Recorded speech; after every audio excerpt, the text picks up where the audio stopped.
আসসালামু আলাইকুম। আজকে আমরা জানব মেঘ বিস্ফোরণ বা ক্লাউড বাস্ট। এটি প্রাকৃতিক দুর্যোগমূলক ঘটনা যেখানে স্বল্প সময়ের মধ্যে ভারী বৃষ্টিপাত ঘটে। সাধারণত এটি পাহাড়ি অঞ্চলে ঘটে থাকে এবং এর ফলে প্রচুর পরিমাণে বৃষ্টির পানি একসাথে নেমে এসে আকস্মিক বন্যা সৃষ্টি করে। মেঘ বিস্ফোরণ কিভাবে ঘটে?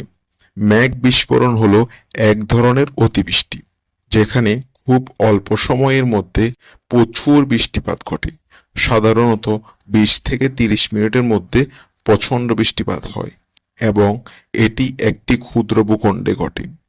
মেঘ বিস্ফোরণ ঘটে যখন উচ্চ আর্দ্রতা সম্পন্ন বাতাস খুব দ্রুত উপরের দিকে উঠে আসে এবং সে বাতাস শীতল হয়ে গেলে তাতে থাকা জলীয় বাষ্প দ্রুত কনডেনসেশনের মাধ্যমে ভারী বৃষ্টিপাতে রূপ নেয়। বৈশিষ্ট্যসমূহ: এক, ইতিহাস।